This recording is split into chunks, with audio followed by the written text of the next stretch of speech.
one of the channels I like going to for updates on the criminal justice side of things. Really, I mean, just the court side of things, I suppose, is Raw News and Politics. Relatively new YouTube channel.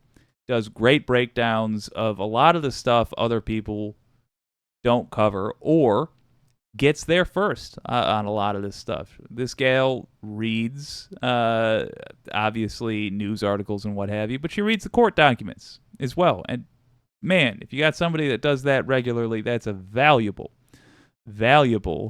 contributor. So, Raw News and Politics out there with a new piece of news. Guess what? Another Trump ally has flipped.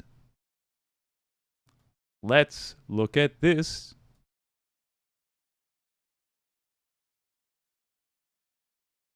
The show. So another Donald Trump ally has reportedly entered into a proffer agreement with the special counsel. This is awesome news. You guys will recall I recently shared Mike Roman was in talks with the special counsel to possibly take a cooperation deal. Well, now it's being reported that they have solidified that deal and he will be talking with the DOJ to share what he knows. And this is under what's alternatively called as Queen for a Day. So it means that he's going to spill the tea. He's going to tell them everything he knows, what he was doing, what others were doing, and he can't be prosecuted for any crimes that he admits to during that proffer session. Roman, as I mentioned before, he was a senior advisor for Trump's 2020 campaign, and he's said to have been very involved in the fake electors plot. That's two that I know of that are directly involved in the fake electors plot. Yeah. They're going after him, baby. They are finally getting off their duffs and attending to the coup. We are now, once and for all, going to establish how we deal with this nonsense. Thank God. Only took the better part of 3 years. But thank God. Real quick, if you don't know, or if you didn't see the other streams, the proffer agreement is important because it is an opportunity for a person that was involved in a crime to bail, essentially, to say, like, oh, man, shouldn't have done that. I'm going to come to Jesus here in front of the prosecutors. I'm going to tell them everything. But it's different from a straight-up immunity deal. I suppose it's a kind of immunity deal, but it's different from the generic. In that there's a lot more power held by the prosecutors. There's a lot more incentive for you not to leave anything out because, basically at a whim, if they find you effed with them in any way, shape, or form, revoked. No, sir. Taken away. And we now know everything you did because you told us a whole hell of a lot. So all that stuff you told us you did do, you no longer have immunity for that because you lied to us about this. Or you failed to tell us this other thing that you did. Having one person there, like Rudy Giuliani, that was huge. And that was real good. But it sure does leave him open for some effery. Two people there. Two people means now both of them. Both of them are wondering what the other one said. And if Rudy suddenly, upon learning that this cat has himself a proffer agreement as well, if he knows what this Mike fella did, is that it? Mike Rowan? Or is that the guy from Dirty Jobs? It doesn't matter. Knowing what this other guy said, Rudy might call him up and be like, oh, I just remembered. I just remembered here. I got a thing. Another crime that I did. And can't we do another Queen for a Day thing? I look forward to news that Rudy Giuliani has met once again with prosecutors. let's keep our eyes peeled. Let's see if that comes to pass. I bet it's gonna. And I bet we know about this because that's exactly what they wanted. So he likely knows where all the bodies are buried. And during his interviews with the January 6th Select Committee from the House, Roman refused to answer questions related to Rudy Giuliani. He refused to say what they discussed following the 2020 election. So it's very interesting that those two are the ones who are now allegedly cooperating and flipping on Trump. You know, it's basically which came first, right? The Giuliani chicken or the Roman egg. And as with so many other Trump allies, his phone, this Roman guy, his phone was seized quite a while ago. So the special counsel probably already had some leverage over him. I think it's safe to say Donald Trump and a lot of his allies are going to be going through some things very soon. It was also just reported that during Giuliani's proffer session, the special counsel pressed him for details about a December meeting that was in 2020. You guys will probably remember this. Sidney Powell in that meeting was allegedly really pushing for the military to seize voting machines. And Trump's White House counsel, his attorneys, went completely ballistic on all of these people. On, I think it was Mike Flynn, Sidney Powell, a bunch of other people in there. Hey, heads up, no deals for Mike Flynn. I am confident that Trump wanted a general to be his generalissimo, his red right hand. No deals for that guy. For the record, there's very few people I won't say give him a deal so they turn on Trump. That dude is legitimately dangerous. He had dealings with other foreign countries that required a pardon to get him out of the Huskow for.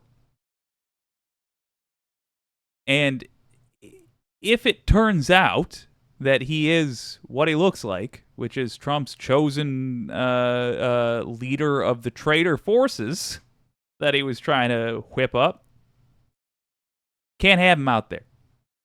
We just can't have it. That guy's got to spend the rest of his life behind bars.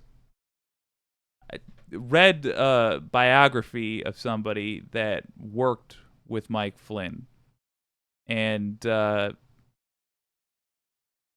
gotta say, it's sad how far down this guy fell from where he was. He wasn't very high up, but he was a respected commander over in the Middle East. His troops thought he logistically was all right, but part of soldiering these days, God help us, is playing politics.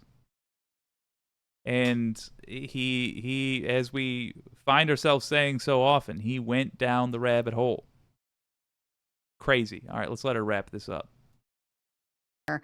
And his White House counsel just laid them out.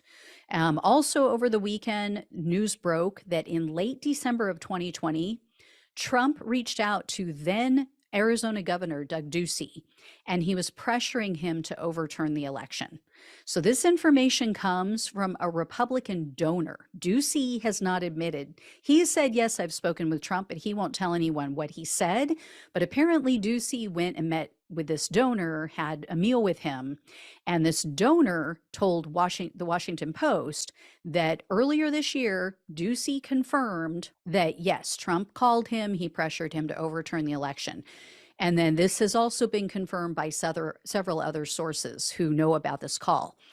The donor told the Washington Post that Ducey expressed surprise. He said, I'm really shocked that the special counsel hasn't reached out yet to ask me about this call. But WAPO says that the special counsel has reached out to other witnesses about the call. So they're very aware of the call. They just, for some reason, haven't asked Ducey about it yet. They also say that Trump repeatedly pressured Vice President Mike Pence to contact Ducey and put the screws to him as well. Now, according to the Washington Post, Pence did call Ducey on numerous occasions, and he did discuss the election, but they say that he didn't exert any kind of pressure over him. He basically just said, hey, if you find anything, let us know. Keep us posted.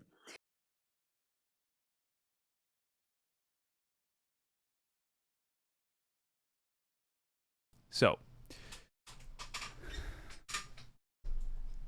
surprised is one word for it. Nervous is another. I'm really nervous that they haven't contacted me about this yet. I would be nervous too. I would be as well. Because, good God, letting this go unattended, being somebody who you witnessed, if you witnessed a crime, and the police, and it was a very public crime, and the police know who you are, and they don't turn up to ask you about it, I'd be nervous too. I'd be nervous that they're not interested in solving that crime. Heartening to hear that apparently they have the information from other sources. Why wouldn't you just send an intern with a tape recorder and a list of questions at a minimum for Governor Ducey, or for Ducey? God, I'm not going to say his name correctly. Whatever. For the guy that got pressured. Governor Ducey, I believe, is the correct way to say it. Anyway, it's wild to me. Search for fraud, and that they followed up on leads, and they just didn't find anything substantial.